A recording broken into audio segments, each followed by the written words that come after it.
capítulo 4, del versículo 4 en adelante. En un momento más le vamos a dar lectura a esta parte de la escritura. Mientras tanto puede poner ahí una señalización o bloquear su dispositivo móvil. Todavía no vamos a llegar. La semana pasada estuvimos hablando precisamente de la introducción de este capítulo 4 y lo que pareciera simplemente una mención de Pablo de un problema que había en la iglesia de Filipos de dos hermanas que estaban con algunas diferencias y que podríamos pasar como una lectura rápida. Si nosotros profundizamos un poco más, podemos entender el problema de la división o los problemas que puede traer a una iglesia, a una familia, pero también a una nación, el ser un grupo dividido.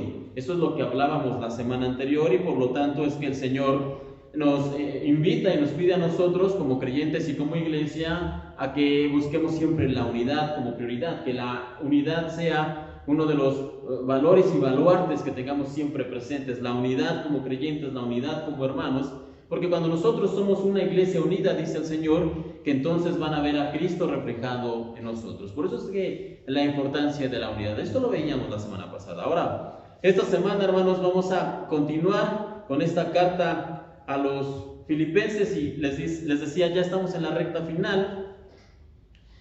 Y en esta última, o casi última parte, Pablo va a hacer una solicitud que de hecho no es una solicitud nueva, ya lo ha estado haciendo a lo largo de la carta, vez tras vez tras vez, aún a pesar de su situación y condición. Pablo nos ha venido diciendo, nos ha estado invitando, regocíjense. Hermanos, ustedes deben tener una vida con gozo. Hermanos, ustedes deben ser creyentes de gozo por lo que han recibido y por lo que el Señor ha hecho en sus vidas.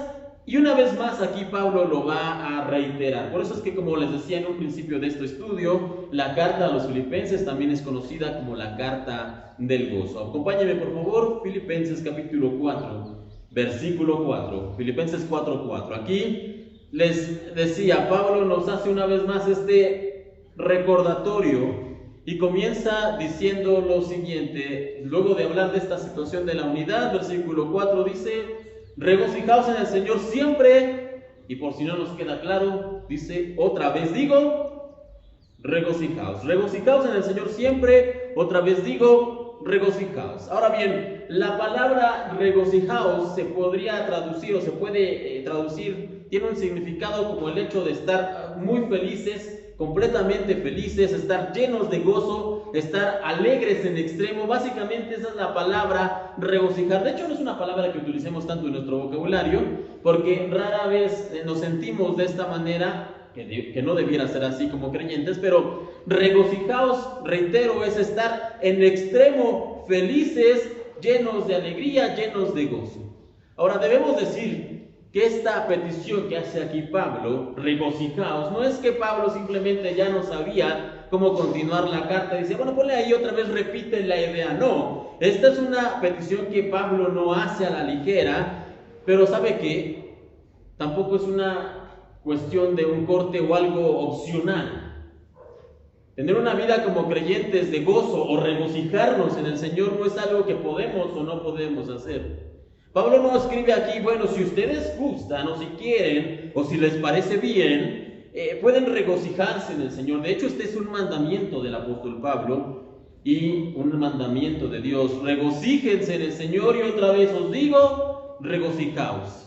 Y este es un atributo del carácter que cada uno de nosotros como creyentes debemos tener. Debemos aprender a vivir o a tener una vida llena de gozo, de regocijo. Debemos ser personas que demuestren a cada paso que damos y a cada lugar al que vamos la luz de Cristo y la alegría de ser creyentes, de haber sido salvados.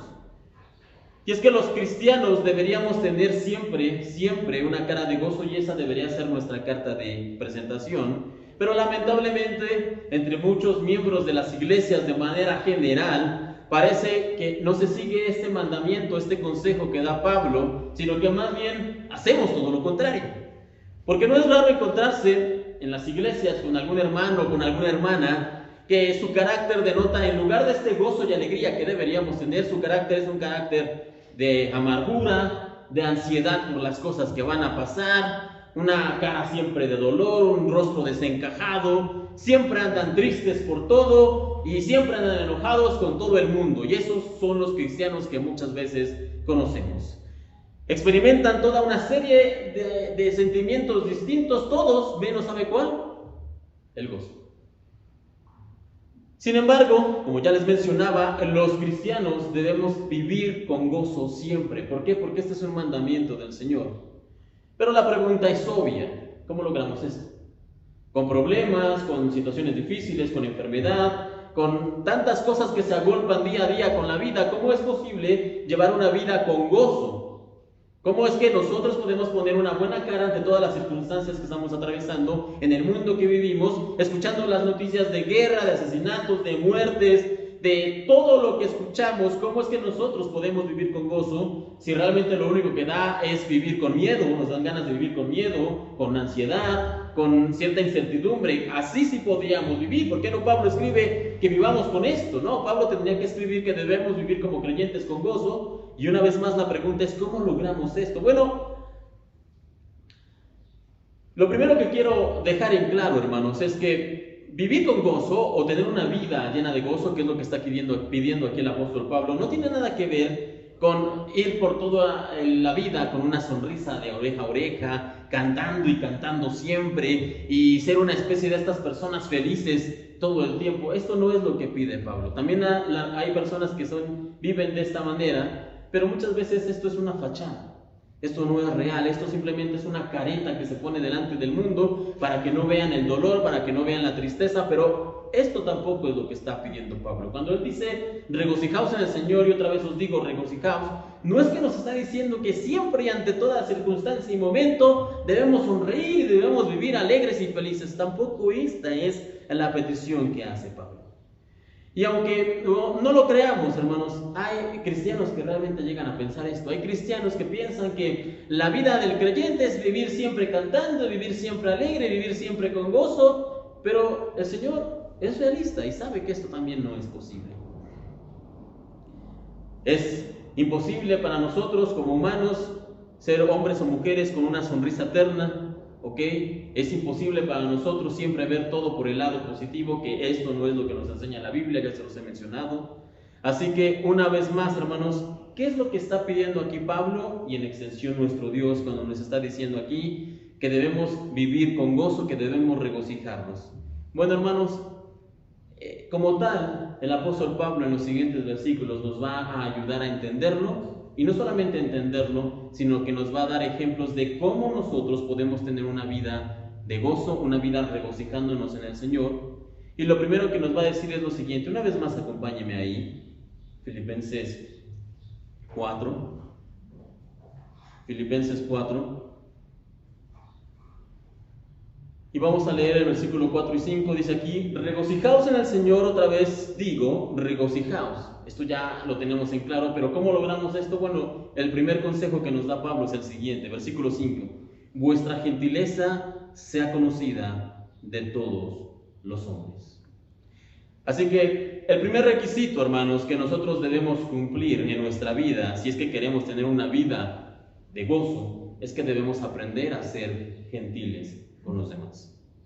Como creyentes, como hijos de Dios, el carácter gentil debe ser siempre nuestra carta de presentación. No podemos decir que tenemos gozo en nuestra vida, que tenemos gozo por lo que el Señor ha hecho, que somos cristianos llenos de gozo, si vivimos siempre, como ya les mencionaba, mal encarados, amargados y enojados con todos, que es lo contrario a la gentileza, de hecho. Entonces, si nosotros queremos realmente tener una vida llena de gozo, lo primero que tenemos que hacer es aprender a ser gentiles con los demás. Lamentablemente es triste que para muchos inconversos, mucha gente que está allá afuera, cuando le preguntas, ¿conoces a algún cristiano? ¿Sabes de algún cristiano? ¿Has visto? ¿Tienes amigos, familiares, vecinos que sean cristianos? La primera marca del cristianismo que ellos tienen en la cabeza sea muchas veces la amargura. Sí, la señora esa amargada de la vecina que siempre todo le molesta, nada le gusta. Es lamentable, les digo, que las personas siempre piensen que los cristianos somos esos que tienen la cara larga, que estamos enojados con el mundo y con la vida, que estamos amargados con las personas, que estamos tristes, que todo lo condenan y que por todo se enojan. Cuando de hecho debería ser lo contrario. Nosotros como creyentes deberíamos tener la marca del gozo en nosotros siempre, y no solamente la marca del gozo, sino vivir siendo gentiles con los demás. Pero la pregunta ahora sería, ok, ya entendemos, si yo quiero tener una vida llena de gozo, tengo que aprender a ser gentil. Pero ¿cómo? ¿Cómo aprendemos a ser gentiles? Bueno, hermanos, realmente no es muy difícil. ¿Cómo podemos ser gentiles con los demás? No tiene nada que ver con dar, ¿eh? No tiene nada que ver con ser generoso y dando, esa es otra cuestión. ¿Cómo podemos nosotros ser gentiles? Ayudando. No hace falta mucho, hermanos. Usted ve a alguien que va caminando, no sé, en la subida y va con 3 bolsas, si usted va por el mismo camino, ¿qué podría hacer usted de manera gentil si es que va desocupado, tiene el tiempo? ¿Qué puede hacer? ¿Le puedo ayudar? No voy muy lejos, pero por lo menos la subida le puedo ayudar a subirla. No hace falta hacer realmente muchas cosas para poder ser gentiles. Si usted va en el bus en la mañana y ve a una persona, una anciana o alguien que tiene alguna situación, y usted va sentado y se levanta y le cede el asiento, esto también es gentileza. Eso también es algo que habla de nosotros. Si nosotros venimos aquí y alguien llega a lo mejor descolocado al servicio, no trae ropa como nosotros a veces de domingo, y lo que podemos hacer es pasarlo, sentarlo, saludarlo, escucharlo. Podemos ser gentiles de muchas maneras, ayudando a las personas o escuchándolas, o siendo también incluso ejemplos para los demás. Siendo gentiles, por ejemplo, a veces les contaba el otro día, ahorita no me va a ayudar mucho el ejemplo porque el día de ayer llovió, pero ya les decía yo que hace unos meses atrás estábamos barriendo aquí en la parte de afuera, y entonces comenzamos a barrer, también comenzamos a cortar el pasto que teníamos. Y los vecinos, la casa de aquí a un lado, la vecina salió y vio que teníamos la cortadora y me dijo, no, ¿podría usted ayudarnos a cortar un pedacito? Ni siquiera era 1 metro. Mi primera reacción fue, como todo buen cristiano, pensar y decir, no, ese no es de nuestro lado. Pero después dije, miren, ¿saben qué? No me cuesta nada, traigo aquí la máquina y son un trabajo de 2 minutos. Y le dije a la vecina, sí, solamente que la extensión no alcanza. Si usted me permite conectarme, con todo gusto comenzamos aquí a ayudarle. Me dijo, sí, adelante, conectamos y cortamos. 3 minutos de trabajo. Al menos eso. Pero después, ¿sabe qué? Después de cortar el pasto y recoger todo, teníamos que barrer. Teníamos que recoger, y de hecho ese día, no mal recuerdo, salieron 4, 5, 6 bolsas de basura, porque había mucha, porque también estaba cayendo hojas. Solamente recortamos ese pedazo de 1 por 1. Entonces la vecina se metió, yo pensé, bueno, ya lo cortamos, ya se va, pero salió con su escoba, con su recogedor, salió también su esposo. Y todo el pedazo de ellos, y también lo nuestro, comenzaban a ayudarnos a barrer. ¿Ven lo que produce la gentileza? No tenían obligación, no tenían por qué ayudarnos, pero ellos comenzaban, y un trabajo que nos habría costado tal vez 1:30, tal vez hasta 2 horas, en 40 minutos entre los 3 quedó hecho. ¿Y qué fue lo único que tuvimos que hacer? Ser gentil con los demás. Así que esto es algo que nosotros como creyentes debemos hacer con los demás, debemos aprender a ser gentiles con otros. Sin embargo, hermanos, este no es el único motivo por el cual nosotros debemos vivir con gozo. Podemos vivir regocijándonos o vivir con gozo, siendo gentiles con otros, pero hay más razones, y Pablo también las enumera aquí, por las cuales nosotros como creyentes podemos vivir con gozo. Acompáñenme por favor en su Biblia, una vez más, Filipenses capítulo 4, vamos a leer ahora completo. Dice aquí, regocijaos en el Señor siempre, otra vez digo, regocijaos. Versículo 5. Vuestra gentileza sea conocida de todos los hombres. Y luego Pablo hace una afirmación como recordando lo que estamos esperando. Dice ahí, ¿el Señor qué? Está cerca, el Señor está cerca. Ahora bien, otro elemento por el que nosotros podemos vivir gozosos día con día es el hecho de recordar de que nuestro Señor, nuestro Dios, aquel en el que nosotros hemos creído y depositado nuestra fe, Él está cerca.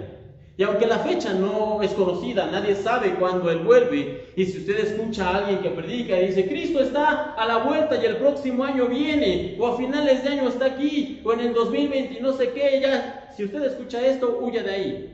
Esta persona es mentirosa, porque nadie sabe ni el día ni la hora. El Señor Jesús lo dijo con claridad. Ustedes, a nosotros, es decir, a la gente normal, no les corresponde saber. Entonces, yo no estoy diciendo que el Señor, cuando yo les digo aquí, que la fecha está cerca, yo no estoy diciendo que ya es dentro de 1 año o 2 años, yo no estoy dando fechas. Yo solamente digo que el Señor ya está cerca. El Señor ya viene pronto. ¿Y cuánto es pronto? No lo sé. Puede ser 1 año, pueden ser 1000 años. Entonces, alguno de nosotros dirá, pero 1000 años no es pronto. Para usted tal vez no, para mí tal vez no, pero para el Señor 1000 años, ¿cuánto es? nada. Así que Él puede venir mañana o puede venir dentro de 1000 años, pero el Señor ya está cerca y esta es una razón por la cual nosotros podemos estar gozosos. ¿Por qué? Porque nuestro Dios está cerca. Y de esto lo único que podemos aprender, hermanos, es no teorizar en fechas, no pensar ni decir ni hablar de cuándo regresa, ¿ok? Sino simplemente recordar algo que incluso ya mencionábamos en esta mañana. Cuando nosotros hablamos de que el Señor está cerca, hablamos de que nuestra redención final está cerca, hablamos de que nosotros seremos transformados, seremos resucitados y estaremos en la eternidad con Dios, y la era de nuestro gozo eterno comienza ahí. Y por lo tanto, al recordar, como escribe aquí el apóstol Pablo, el Señor está cerca. Cuando nosotros recordemos eso, eso debería dibujar una sonrisa en nuestro rostro. Yo no sé si a usted le ha pasado estar enamorado. Yo creo que sí y espero que sí. Pero ¿qué pasa cuando usted está lejos de esa persona amada y de repente se acuerda de él o de ella? El corazón comienza a latir un poco más rápido. A veces, si las fuerzas nos faltaban, regresan a nosotros. Pero sobre todo, ¿qué pasa aquí en el rostro? Muchas veces dicen que no podemos evitar ocultar que estamos enamorados, porque cuando nos dicen el nombre de esa persona, la gran mayoría de nosotros, ¿qué pasa con nuestro rostro? Sonreímos. Y entonces ya nos cachamos. Bueno, hermanos, cuando nosotros también escuchemos esta frase, el Señor está cerca, nuestro rostro debería iluminarse, nuestro corazón debería palpitar más rápido, nuestra sonrisa debería llegar y deberíamos decir: sí, Señor, ya está cerca. Y eso debería producir un gozo en nuestro corazón. Ahora bien, además de todo esto que acabamos de mencionar, otro motivo por el que nosotros podemos tener una vida llena de gozo, hermanos, es el siguiente. Acompáñenme una vez más ahí en su Biblia, versículo 4, vamos a irle dando lectura progresiva. Una vez más, versículo 4, capítulo 4 de Filipenses, dice ahí: regocijaos en el Señor siempre. Otra vez digo, regocijaos. Vuestra gentileza sea conocida de todos los hombres, el Señor está cerca. Por nada, dice aquí, estéis afanosos, sino sean conocidas vuestras peticiones delante de Dios en toda oración y ruego. ¿Y esto por qué debería causar gozo en nuestras vidas? No quiero que levanten la mano, pero ¿cuántos oran? Reitero, no levanten la mano. ¿Cuántos oran todos los días? Espero que todos oremos todos los días y más de una vez, y que no sea por los alimentos. Que todos podamos orar, hermanos, y todos podemos hacerlo. En esta mañana, yo sé que muchas veces para algunos pudiera resultar cansado, porque llegamos aquí y decimos: vamos a orar para iniciar el servicio, y luego vamos a orar para la alabanza, y luego vamos a orar por las peticiones, y luego vamos a orar para comenzar el mensaje. Algunos de ustedes seguramente pensarán: otra vez orar. Pero ¿sabía usted que en el pasado esto no era posible? La gente no podía presentarse delante de Dios en oración. La gente no tenía acceso al trono de la gracia de Dios, como lo dice Hebreos. Y la gente no podía pedir, si usted tenía una petición, tenía que llevar una ofrenda al templo, en la época de los israelitas, cuando estaba el templo. Y tenía que llevar una ofrenda a los sacerdotes, y los sacerdotes escuchaban su petición, y ellos tomaban la ofrenda, e iban, y ellos hacían la oración por usted. Pero aún así esto no aseguraba que la oración llegara. ¿Por qué? Porque encima de los sacerdotes estaba el sumo sacerdote, el cual tenía que ir, y una vez al año, solamente una vez al año, podía entrar a lo que se conoce como el lugar santísimo para pedir perdón por los pecados de todo el pueblo, para que los sacrificios fueran válidos, para que la gente que venía a pedir, tal vez esa oración pudiera llegar delante de Dios, tal vez. Pero hoy, luego del sacrificio de Cristo, luego de lo que nosotros estamos recordando en esta semana, de que nuestro Señor fue puesto en una cruz, murió y resucitó, hoy, ese velo que separaba, ese velo de separación entre lo santo y lo común, ese velo fue rasgado, y no fue rasgado por los hombres, porque la Biblia dice y establece en los evangelios que cuando ese velo que separaba, reitero, a lo común de lo santo, ese velo fue rasgado, reitero, no por nosotros, no fue rasgado por los hombres, sino que fue rasgado de arriba hacia abajo. Fue Dios mismo quien rompió esa barrera y dijo: ahora ustedes, todos ustedes, cada uno de ustedes puede entrar, como dice Hebreos 11, al trono de la gracia y venir y pedir ayuda y pedir auxilio y pedir lo que necesiten. Por eso es que nosotros, hermanos, deberíamos usar con mayor frecuencia esta oportunidad que tenemos. Y en lugar de decir otra vez orar, deberíamos decir: qué bueno que podemos orar. Qué bueno que si tengo un problema puedo llevarlo a los pies de Cristo. Y qué bueno que si tengo otro problema puedo llevarlo a los pies del Señor. Y qué bueno que durante el día no hay un límite de tiempo en el cual yo pueda asistir delante del Señor y presentarle mis cosas y hablar con Él. Yo no sé a ustedes, pero ¿qué pasaría en su vida si ustedes le entregan el teléfono celular, su teléfono a alguien, y son, no sé, las 6 de la mañana y suena su teléfono y dice, oye, ¿sabes qué? Es que necesito preguntarte algo, ok, a las 6 de la mañana no es el mejor horario, pero tal vez podamos ayudar, y luego a las 9 de la mañana suena su teléfono y es la misma persona. Y a lo mejor tiene otra cosa que se le atoró y dice, bueno, ¿me puedes ayudar? Ah, mira, te doy el consejo, y a lo mejor al mediodía otra vez, y luego a las 3 de la tarde, y luego a las 5, y luego a las 7, y luego a las 10.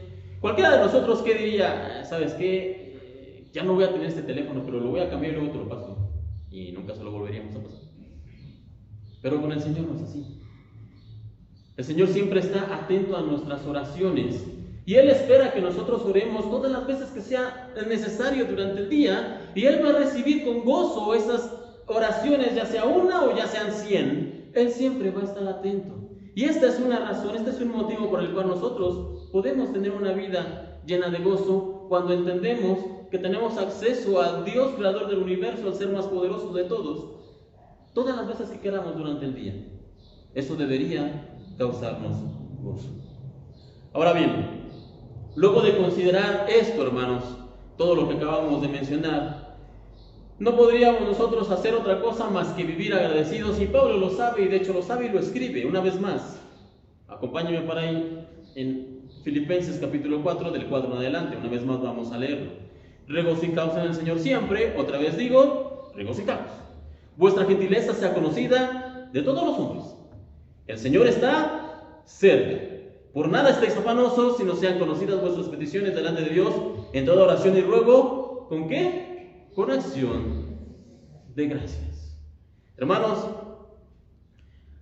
cuando nosotros aprendemos a vivir agradecidos con el Señor, y esto ya lo hemos hablado en otras ocasiones, el año pasado me parece que tuvimos varias predicaciones acerca de los beneficios de vivir y de estar agradecidos con el Señor. Cuando nosotros realmente aprendemos a estar agradecidos, lo primero de todo, lo primero que nada, hermanos, ¿sabe? Cuando nosotros aprendemos a vivir agradecidos por las cosas que el Señor nos da, no tenemos tiempo para quejarnos. Una persona que es agradecida no tiene tiempo para andarse quejando. Ay, es que yo quería otro auto. Ay, es que yo quería un mejor sueldo, quería un mejor trabajo, quería este puesto, quería esto, quería aquello. Una persona que aprende realmente a estar agradecido por lo que el Señor le ha dado, no tiene tiempo de quejarse. Una persona que realmente está agradecida con el Señor aprende a mirar siempre las bendiciones de Dios, sin importar el tamaño de la bendición. Así sea un pequeño chocolate o así sea una caja enorme, esta persona, cuando aprende realmente a vivir agradecido, siempre va a agradecer al Señor por lo poco y por lo mucho. Y cuando nosotros aprendemos a ser agradecidos, reitero, no tenemos tiempo de quejarnos y aprendemos a ver la vida de una mejor manera, a la manera de Cristo. Así que cuando nosotros miramos todas las cosas por las cuales tenemos la oportunidad de estar agradecidos, el hecho del sacrificio que hizo por nosotros, que Él tomó nuestro lugar en la cruz, que Él murió pero resucitó, y en su resurrección podemos entender que todo lo que Él dice es verdad. Cuando entendemos el sacrificio, cuando entendemos la gracia que hemos recibido, cuando entendemos las promesas que nos han sido dadas de vida eterna, de que seremos restaurados, de que seremos resucitados, de que tendremos cuerpos inmortales, etcétera, etcétera. Cuando entendemos todo esto, lo único que podemos hacer es vivir agradecidos con Dios, diciendo gracias por todo lo que he recibido, porque no lo merecía, pero aún así me lo has dado. Y cuando vivimos agradecidos, vivimos con gozo. Van de la mano, hermanos.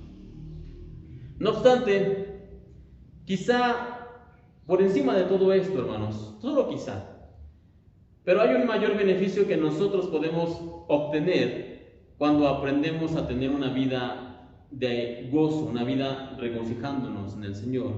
Y es el último beneficio que vamos a ver en esta mañana. Una vez más, acompáñenme ahí, Filipenses 4, del versículo 4 en adelante, dice ahí, regocijaos en el Señor siempre, otra vez digo, regocijaos. Vuestra gentileza sea conocida de todos los hombres, el Señor está cerca. Por nada estéis afanosos, sino sean conocidas vuestras peticiones delante de Dios, en toda oración y ruego, con acción de gracias. Y la paz de Dios, que sobrepasa todo entendimiento, guardarán vuestros corazones y vuestros pensamientos en Cristo Jesús. Ahora, algunos suelen pensar que la paz de alguna manera es la ausencia de problemas, la ausencia de conflictos, porque eso es lo que nos han enseñado. Cuando un lugar está en guerra y de repente para poder declarar ese lugar en paz, todos los conflictos tienen que detenerse. Y eso es lo que muchas veces nosotros entendemos como paz. Y esa es la paz que el mundo da. Esa es la paz que nosotros podemos entender. Solamente frenando, parando los conflictos, es la única manera en que nosotros los humanos podemos obtener paz. Sin embargo, la paz de Dios no funciona de la misma manera. De hecho, Él lo deja bien establecido en su palabra. No vaya para allá, pero anote esta cita. Juan, el Evangelio de Juan capítulo 14, versículo 27. Una vez más, Juan capítulo 14, versículo 27. El Señor lo deja muy en claro, su paz es diferente. Dice, la paz os dejo, mi paz os doy. Yo no os la doy como el mundo la da. No se turbe vuestro corazón ni tengan miedo. La paz de Dios no es la paz que se obtiene en este mundo, la paz que viene de la ausencia de problemas, sino que es una paz que nosotros podemos entender, que nosotros podemos obtener, aún a pesar de los problemas, de los conflictos, de la enfermedad, de los días grises y de las tormentas. La paz de Dios, podemos obtener la paz de Dios aún en medio de los conflictos, diferente a la paz que el mundo da, reitero, porque la paz de este mundo solamente viene cuando no hay conflictos. Pero la paz de Dios, aún a pesar de los conflictos, podemos tenerla. Y por eso es que se dice que esta paz es una paz que sobrepasa todo entendimiento. ¿Por qué? Porque nosotros los humanos, o el ojo humano que no camina con el Señor, no puede entenderlo y decir, oye, pero te acaban de dar este diagnóstico que dice que te quedan 6 meses de vida y estás tranquilo. Yo estaría completamente destrozado y llorando y viendo qué hacer. ¿Y cómo es posible que puedas estar así? Es la paz de Dios. Oye, pero acabas de perderlo todo, tal vez la casa se quemó, qué sé yo, y ¿cómo puedes estar tranquilo? Es la paz que el Señor me da, no soy yo, es la paz de Dios. Vea tan solo muchas veces la diferencia en los funerales, cuando vamos a un funeral que es de hermanos y cuando es un funeral que no es de creyentes. ¿Lo han notado alguna vez ustedes? Vamos a un funeral que no es entre creyentes y ¿qué sucede ahí? Gente llorando, se jalan los cabellos. ¡Ay, era lo que más quería en el mundo! Saben que realmente tienen problemas, saben todo lo que pasa. Y vemos gente llorando y lamentándose porque la persona se ha ido. Yo no digo que los cristianos no lloremos, ni digo que los cristianos no sintamos tristeza y dolor por la pérdida. Pero la situación es muy distinta. Un cristiano afronta la muerte de una manera diferente. ¿Por qué? Porque tiene la paz de Dios que sobrepasa todo entendimiento. Y a pesar de que nos duele, a pesar de que lloramos, a pesar de que tenemos que enfrentar el duelo como cualquier otra persona, lo enfrentamos de manera distinta. ¿Por qué? Porque el Señor está con nosotros y Él nos da su paz. Él nos da la paz que nos da la fortaleza en medio de las situaciones difíciles. Él nos da la paz que nos sostiene en medio de las tormentas. Es la paz de Dios, como dice aquí, que sobrepasa todo entendimiento. ¿Por qué? Porque es inexplicable. Para nosotros los creyentes, aun cuando no podemos entenderla del todo, porque siendo honestos no podemos explicarla al 100% esta paz que el Señor nos da, pero a pesar de que no podemos entenderla, nosotros podemos sí descansar en ella.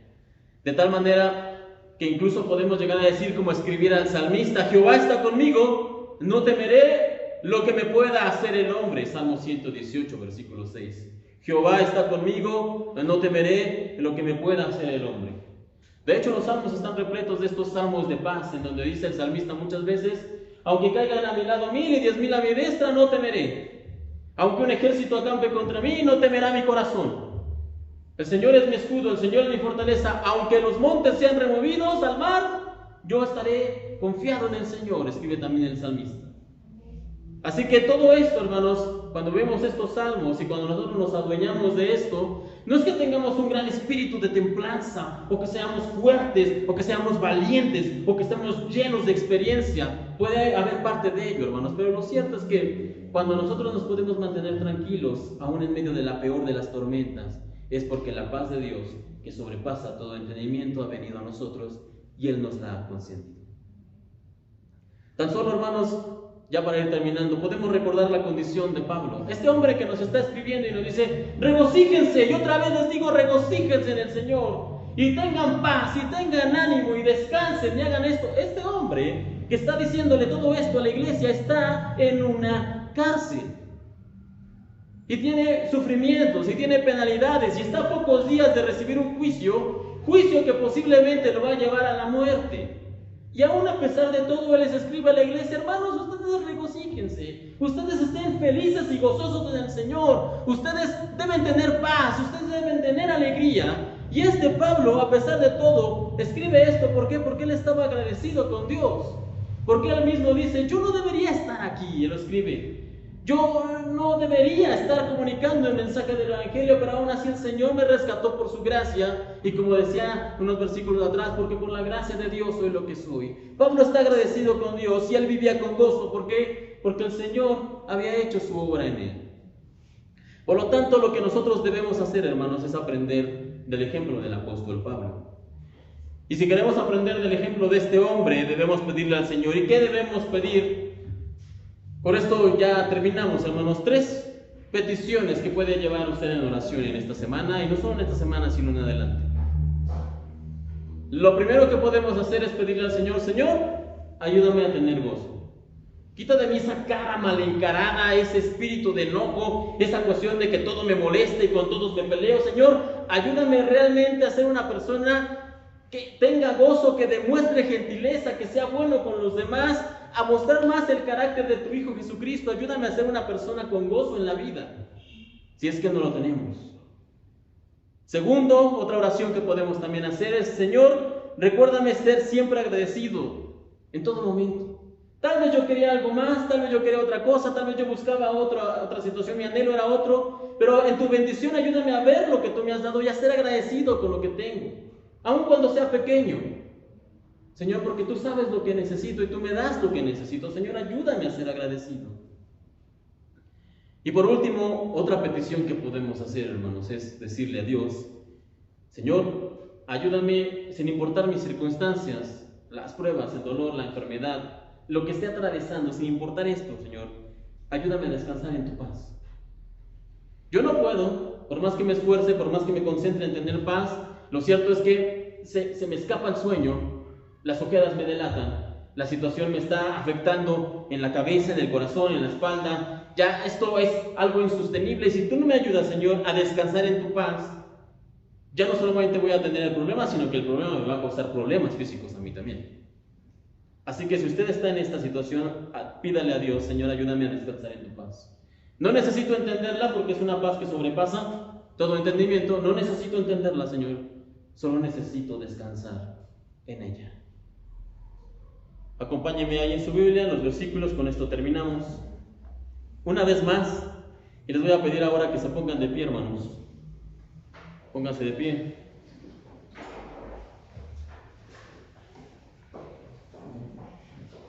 Y vamos a leer todos a una sola voz, del versículo 4 al versículo 7, Filipenses. Fuerte, de manera clara, hermanos, que se puede escuchar. La palabra de Dios dice lo siguiente: regocijaos en el Señor siempre. Otra vez digo, regocijaos. Vuestra gentileza sea conocida de todos los hombres. El Señor está cerca. Por nada estéis afanosos, sino sean conocidas vuestras peticiones delante de Dios en toda oración y ruego con acción de gracias. Y la paz de Dios, que sobrepasa todo entendimiento, guardará vuestros corazones y vuestros pensamientos en Cristo Jesús. Que el Señor nos ayude a vivir con gozo, a ser agradecidos y a tener y descansar en su paz.